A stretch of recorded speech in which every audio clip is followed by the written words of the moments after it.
मक्कार बिल्ला। एक बार एक जंगल में एक पेड़ के अंदर एक कौवी रहती थी। एक दिन जब वो खाने की तलाश में गई तो वापस घर आने में थोड़ी देर हो गई। जब वो घर पर नहीं थी तो एक खरगोश चुपके से उसके घर में घुस गया। जब वो वापस अपने घर आई तो खरगोश को देखकर हैरान हो गई और पूछने लगी, तुम कौन हो और यहाँ मेरे घर में क्या कर रहे हो? ये मेरा घर है। जब मैं यहाँ नहीं थी तो तुम चुपके से मेरे घर में घुस आए। चलो अब जाओ यहाँ से। खरगोश ने जवाब दिया, इस जंगल में पेड़ पौधे नदी जमीन सब किसी एक का नहीं, सबका है। जो यहाँ पहले आया वह यहाँ रहेगा। मैं यहाँ पहले आया हूँ, इसीलिए ये अब मेरा घर है। तुम जाओ कोई और जगह ढूंढ लो। मेरे घर में आके मुझे ही जाने को कह रहे हो? अब तुम्हारी खैर नहीं। एक आखिरी बार कहती हूँ, जाओ यहाँ से वरना तुम नहीं बचोगे। ठीक है, चलो देखते हैं कि कौन ज्यादा ताकतवर है। चलो किसी से इसका इंसाफ कराते हैं। ठीक है, पास ही में एक बिल्ला रहता है। वो हर किसी का इंसाफ करता है। चलो उसके पास चलते हैं। क्या कहा तुमने? बिल्ली? बिल्ली कितनी भी समझदार क्यों ना हो, चोरी और मक्कारी तो उसके खून में होती है। बिल्ली तो जानी ही जाती है मक्कारी से। और तुम चाहते हो कि मेरा इंसाफ एक बिल्ली करे? ऐसा कभी नहीं हो सकता। एक बार फिर से सोच लो। शायद तुम उसके अक्लमंदी और इंसाफ के बारे में नहीं जानते। इस जंगल में सभी लोगों की परेशानियाँ उसी ने हल की है। तुम मेरी बात मानो और चलो उसके पास। खरगोश ना चाहते हुए भी वहाँ जाने के लिए राजी हो गया। वो दोनों बिल्ली के पास गए और सारी समस्या उसे सुनाकर उससे न्याय मांगने लगे। मैं बहुत बूढ़ा हो गया हूँ और मुझे अब कम सुनाई और दिखाई देता है। तुम्हें जो भी कहना है मेरे पास आकर कहो। वो दोनों उसके पास फिर से गए और सारी समस्या उसे फिर से सुनाने लगे और उससे पूछने लगे कि पेड़ के अंदर कौन रहेगा और कौन दूसरी जगह रहेगा। तभी बिल्ले ने कहा, मेरे प्यारे दोस्तों, इतने भी अच्छे से रह लो। आखिर एक दिन सभी को मरना है। हमारे साथ जाने वाले हमारे अच्छे कर्मी ही होते हैं। कुछ भी हो जाए तुम दोनों हमेशा अच्छे काम ही करना और कभी बुराई का साथ मत देना। जब तक जिंदा हो हमेशा एक दूसरे के साथ अच्छे से रहना।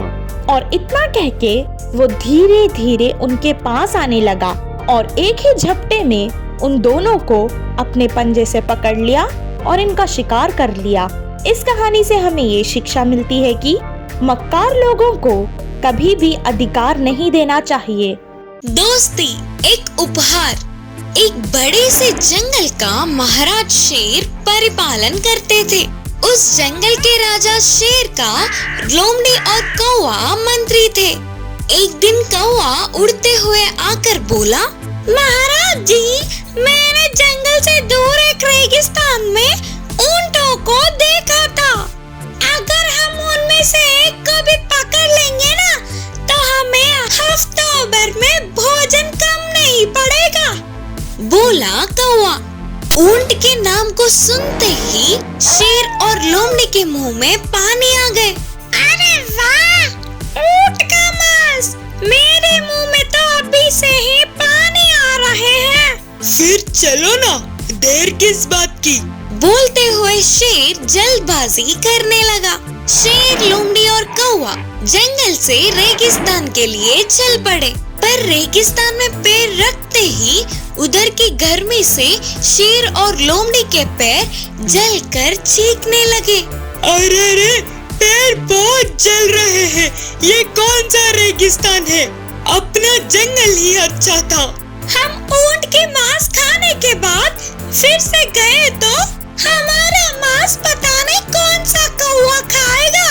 कौवे दोस्त, तुम आराम से उड़ते हुए आना ही नहीं, हमें बचाने का रास्ता भी ढूंढो। उससे कौवा ऊंट के पास उड़ते हुए जाकर बोली, दोस्त, तुम हमारे राजा शेर और मंत्री लोमड़ी को जंगल में छोड़ सकते हो क्या? सच्चा होने वाला ऊंट उसके लिए तुरंत मान गया। शेर और लोमड़ी को अपने ऊपर चढ़ाकर जंगल में उनकी जगह पर उन्हें छोड़ दिया। ऊंट की सच्चाई शेर को बहुत पसंद आई। दोस्त, तुम भी हमारे साथ यही रहो करके महाराज ने कहा। उससे ऊंट भी खुशी खुशी मान गया। शेर के अचानक ऐसे लिए गए निर्णय से लोमड़ी और कौवा खुश नहीं थे और उन्होंने एक चाल सूझी। महाराज, पैर जलने की वजह से आप हमेशा की तरह शिकार नहीं कर सकते और अब भूखा रहेंगे तो हम नहीं देख सकते हैं, इसीलिए आप हमें खाइए।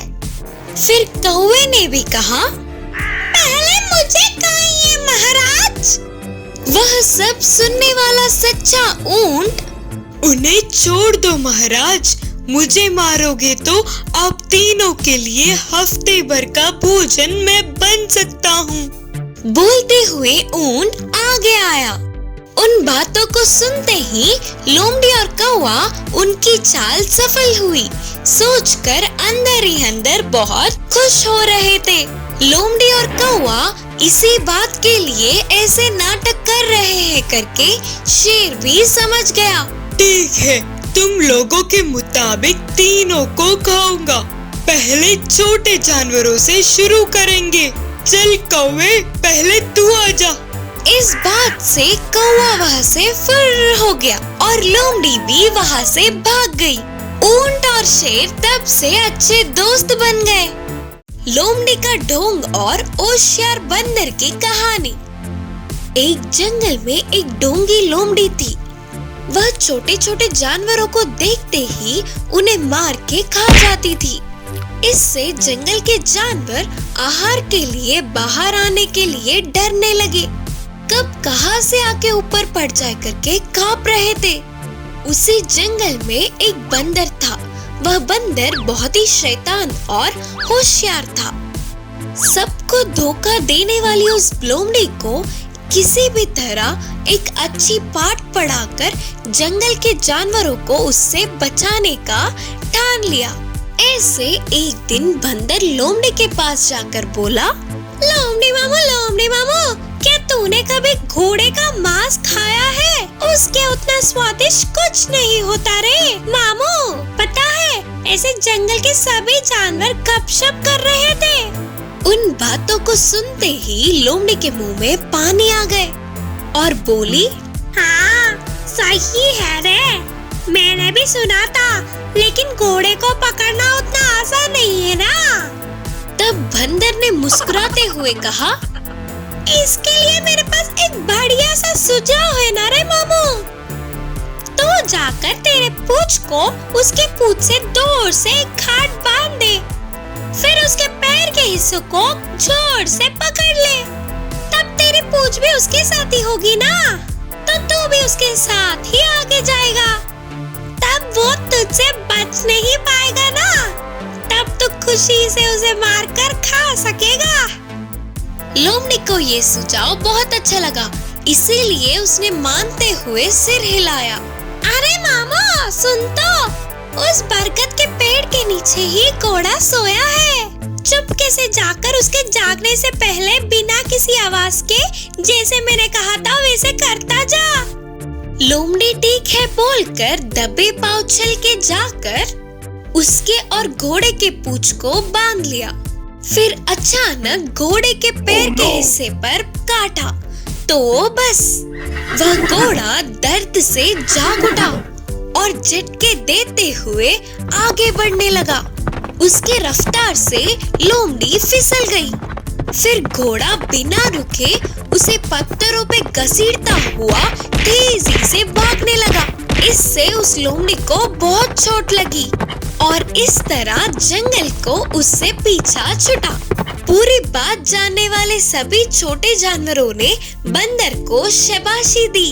बुद्धिमान गधा। एक गांव में गोपी नाम का किसान रहता था। वह अपनी खेती में तरह तरह के फसल उगाता था। उसके पास एक भैंस था। उसको हल बांधकर खेती का काम कराता था। फिर उसे गाड़ी से बांधकर बस्तों का भार उठवाता था। ऐसे वह पूरा दिन काम कर करके शाम तक बहुत थक जाती थी। भैंस को कभी कभी अपने मालिक पे गुस्सा बहुत आता था, लेकिन वह कुछ ना कर पाता था।